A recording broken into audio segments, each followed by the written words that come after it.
Hello and welcome to the Miscast Table. In this series we're going to be exploring the setting of the upcoming release of the Old World, and we'll start by taking a look at one of the truly iconic factions of old as we delve into the realm of Bretonnia.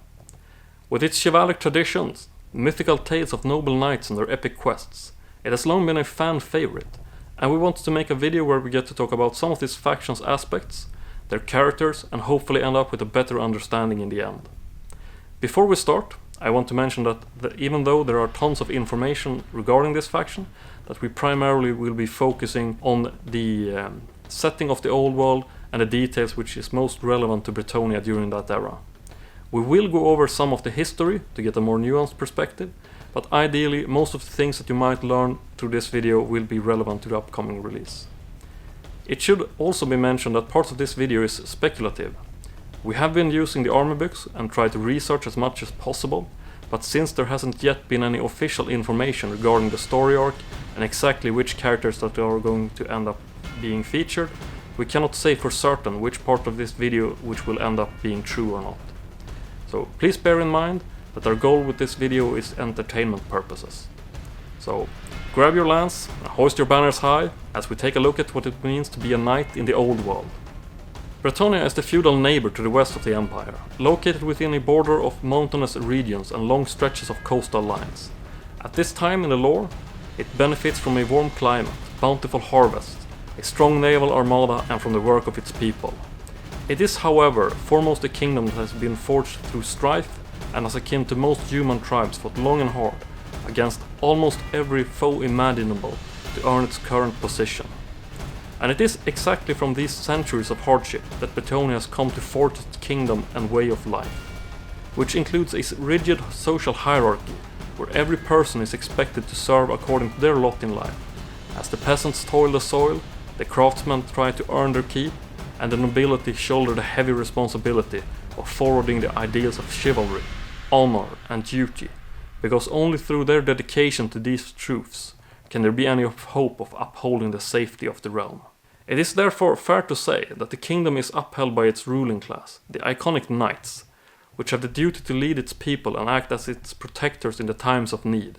And since the enemies are numerous, the Knights of Bretonnia therefore dedicate their lives to achieving and mastering every skill needed for that purpose. In return, the people are expected to uphold their end of the bargain and serve throughout their hard and short lives to pay their tithes.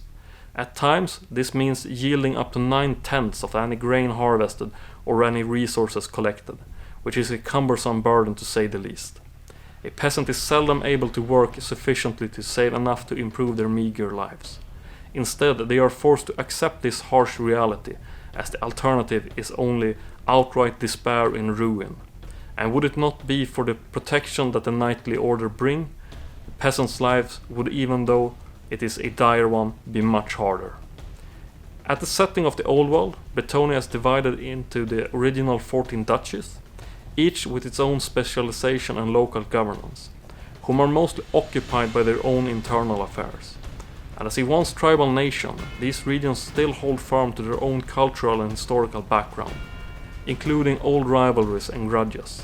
And whilst it is forbidden for a knight to draw steel against another, as it is part of their vows, there are still plenty of tension between rivaling nobles regarding taxation, injustices, or from simple feelings of hurt pride as one part claims superiority over another. But these kinds of disputes are preferably solved through competitions or tournaments, which are excellent opportunities to weed out the unworthy and for increasing the skill and abilities of the knights which make up the backbone of the Bretonnian armies, whilst also rallying support, as these events often draw large crowds from far away. Overseeing these tournaments often fall upon the responsibility of the local lords and ladies. At the grandest events, the duke or duchess will often be present, whom by tradition and trial is required to not only be a great ruler, but also a skilled warrior, as only those whom through their own merits have earned the title and place amongst the mythical Grail Knights can be awarded the right to rule at such an esteemed position. Thus the society of Bretonnia is one of competition, where each noble and knight is driven to strive for the highest levels of excellence, where one is constantly being pushed and rewarded according to one's deeds and triumphs. Perhaps this is also another part to the many reasons as to why the peasants are in such low standing amongst the Bretons, as there are very few achievements that the lone farmer can amount to within his or her short lifespan. And when one's worth is strongly based on such measurements, weakness as a trait is easily shunned. And whom is to say otherwise, that if the peasantry suffers hardships, then perhaps it is simply due to their own inabilities and therefore a just outcome. In stark contrast, the Grey Knights are the very pinnacle of the Bretonnian people, and are the most elite of the knightly orders.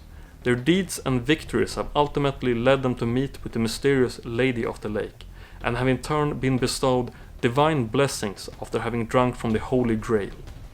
In battle, the Grey Knights are peerless warriors, wearing the finest armors and wielding blessed armaments as they command their brethren in battle, striking fear into the hearts of their enemies with fierce charges and unbreakable resolve.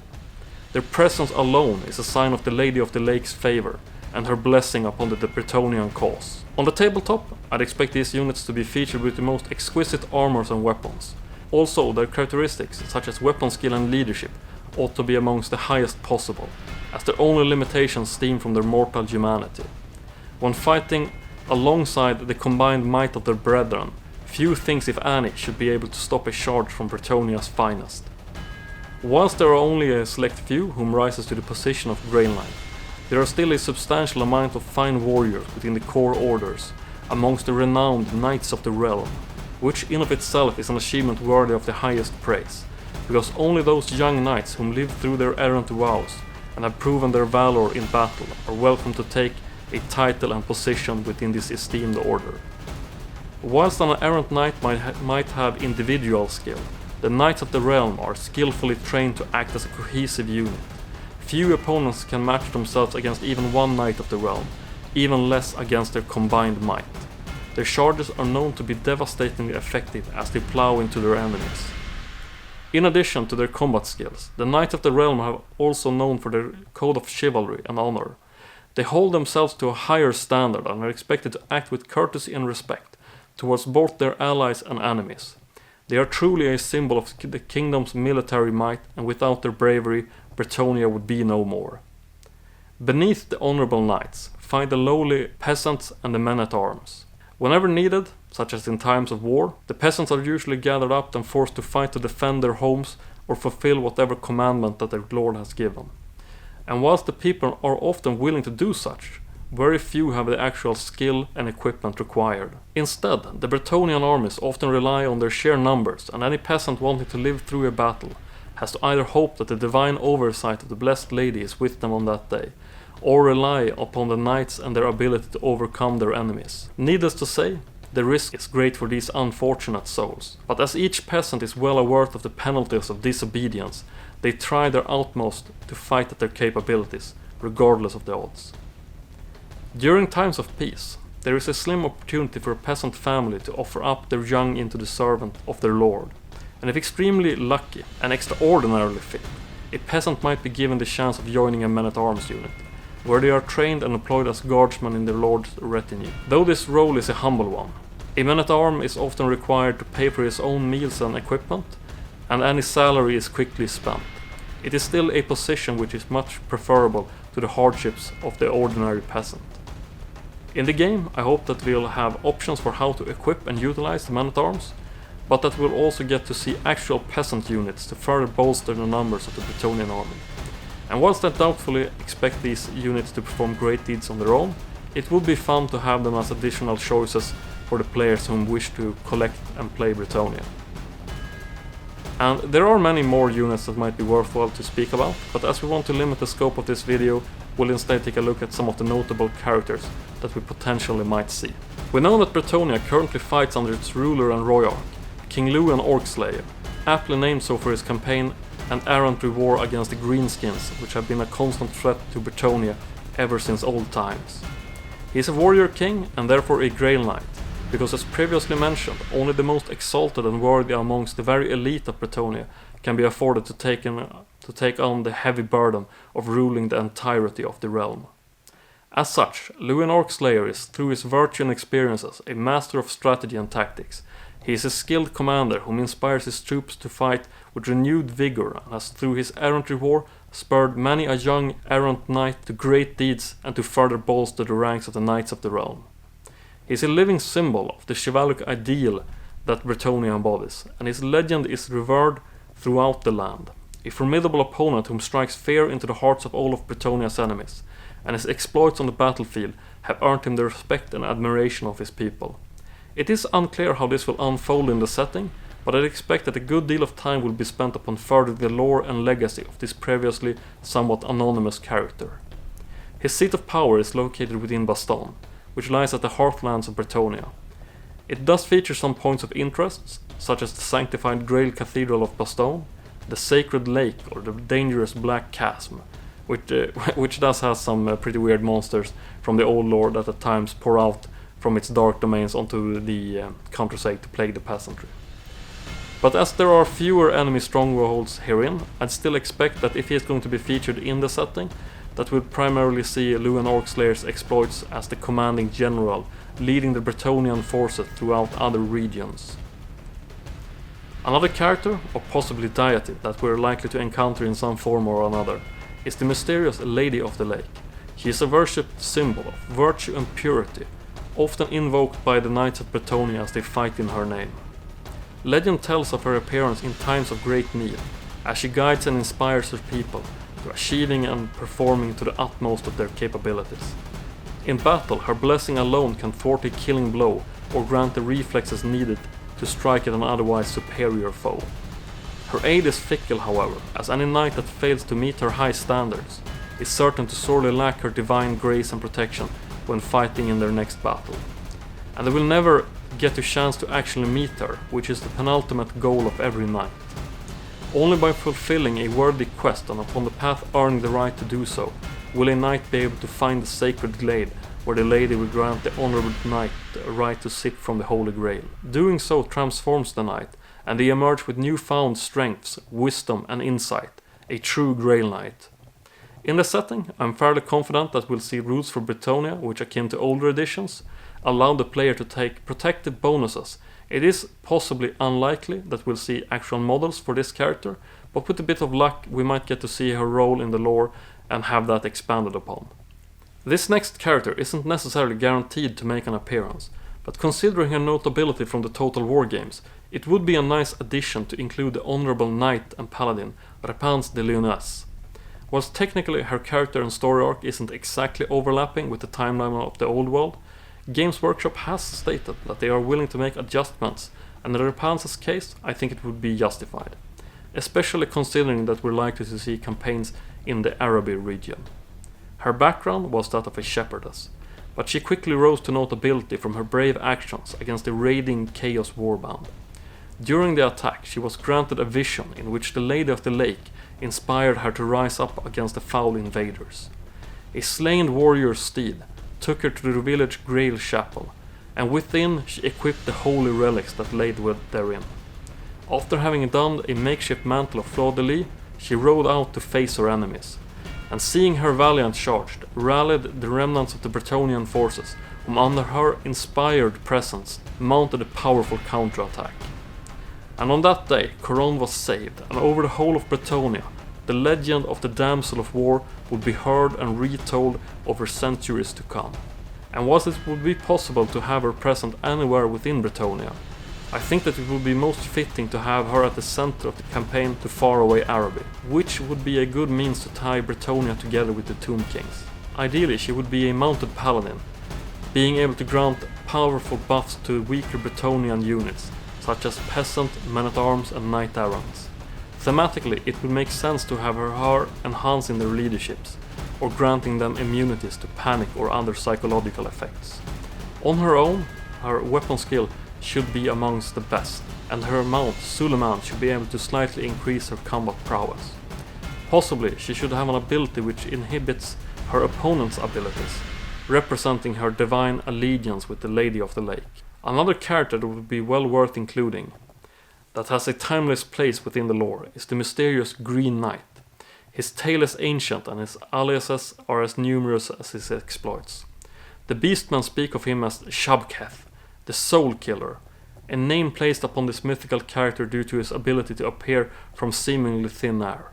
From the unseen parts of his still glade, out from tranquil marches or dimly shrouded forests, he rides at a furious pace, charging headfirst into the enemies of Bretonnia, and with utmost skill is able to single-handedly slay whomever dares to defy noble Bretonnia, only to quickly disappear and leave as unseen as in the means which he first arrived. At these times, few enemy commanders dare to continue their attacks, in fear that their mysterious rider might reappear and continue his onslaught. At other times, his initial appearance is enough to weaken the morale of the invaders in such a manner that their whole campaign crumbles.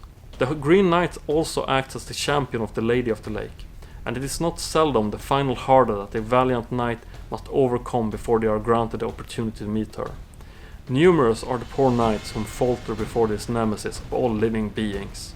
During the era of the Old World, the true origins of this character is still unknown to most, and he would fit right into any army which fights justly, furthering the ideals of the Bretonnian kingdom. I hope that they are willing to include this character, as he is simply too good and iconic to not include. These upcoming characters have been included due to a recent community post, where Games Workshop stated that they wanted to explore the darker aspects of the Bretons, hinting that we would be seeing official outlaws or corrupt nobles, including knights and local bands that have abandoned their vows and instead fight for themselves or even for some greater evil. Considering how the Lady of the Lake should only aid chivalric and nobler causes, and how the Green Knight should only fight against the enemies of Bretonnia, I feel that there should be rules included from the start that reflects this schism, where the faction might get general bonuses from staying true to the higher ideals, but where there might also be some upsides from forming an army based on exiles and outlaws.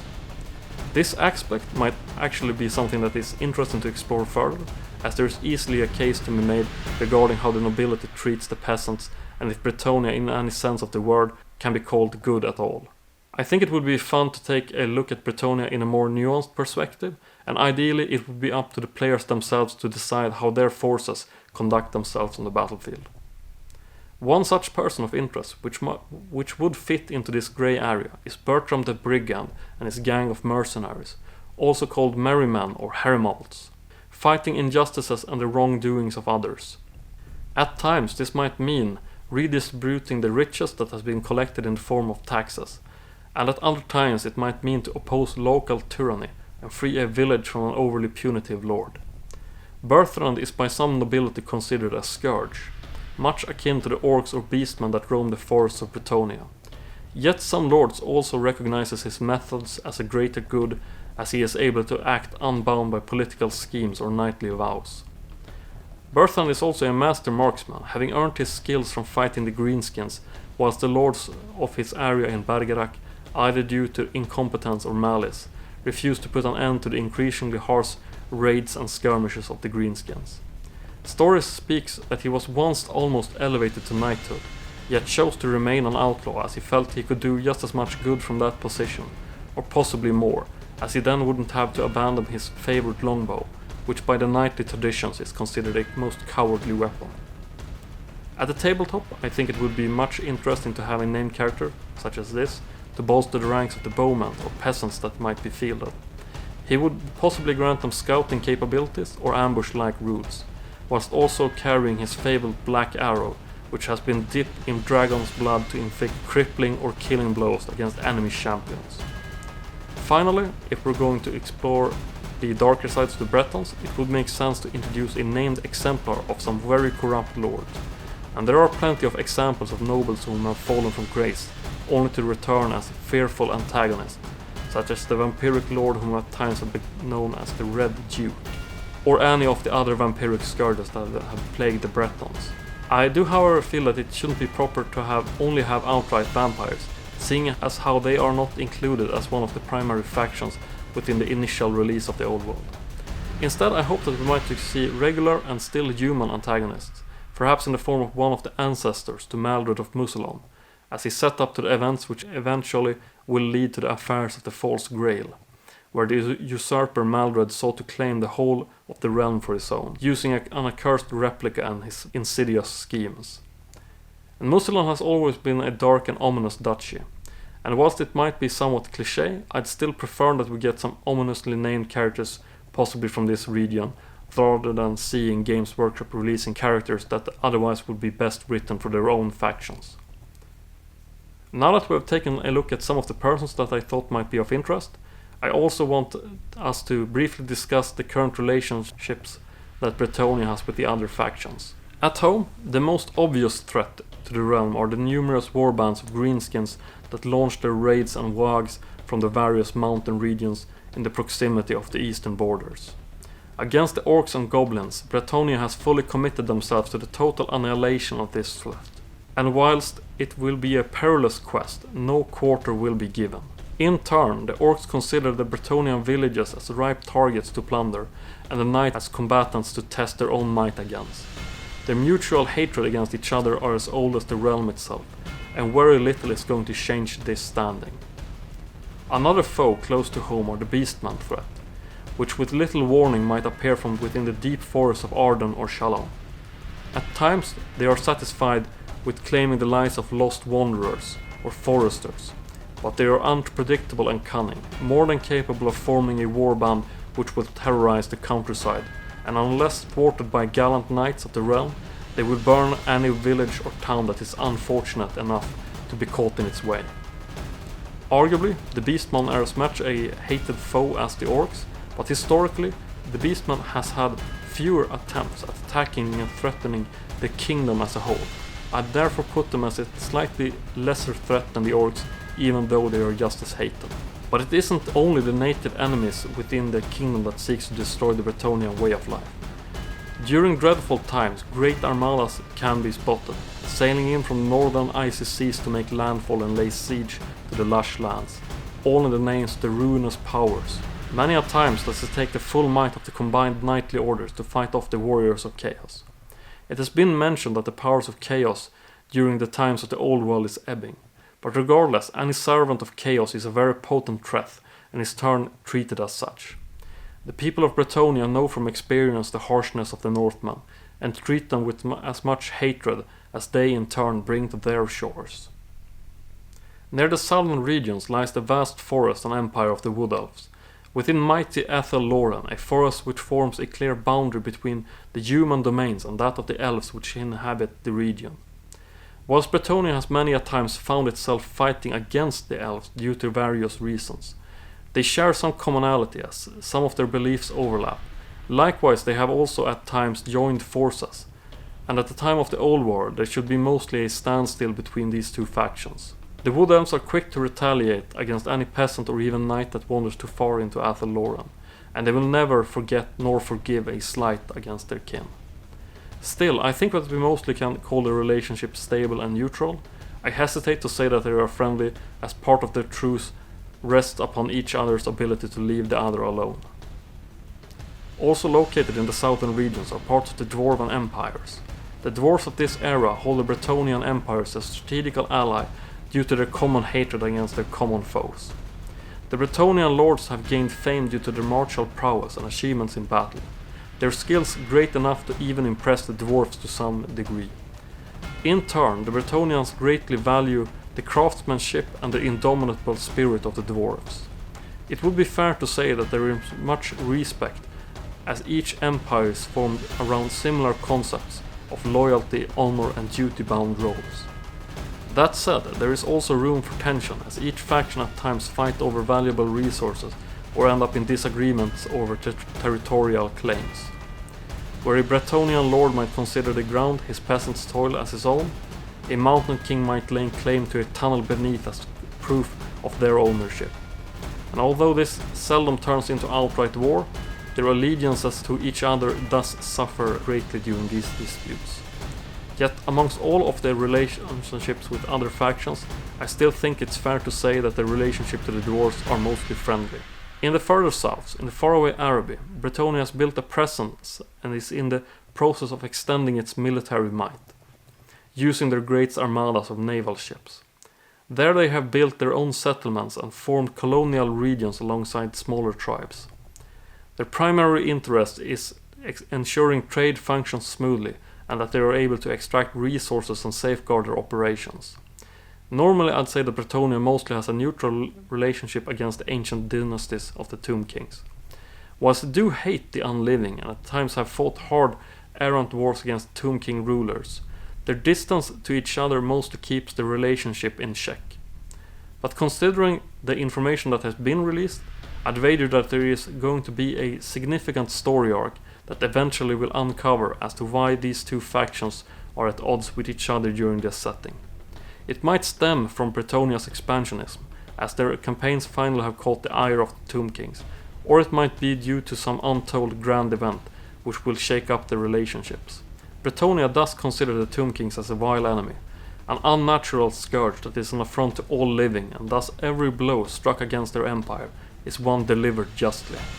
The Tomb Kings on the other hand probably considers the Bretonnia with little interest, as their part in the greater scheme is small compared to that of other factions. I'd classify their relationship as mostly cautionary of each other, but they do share a common hatred against one another. In the east lies the Empire. At this time in the setting, the relationship to the Bretonnian kingdom is fragile, as they themselves are engaged in eternal strife. The three larger regions and city-states within the Empire, Marienburg, Reichland and Tabekland, are at this point in timeline caught up in a power struggle between the ruling elector counts. And whilst the Kingdom of Bretonnia isn't formally in any direct conflict with either the Empire as a whole or any lone city-state, without the sharp oversight of a central authority, the relationship has worsened from the lack of trade and communications. And just as the economy suffers, as does the military allegiances in this setting. Bretonnia is currently fighting the Greenskins, and whilst they normally would be able to call upon or hire neighboring forces in joint defenses or coordinated attacks, many of the Empire mercenaries are at this time bound up in their internal fighting.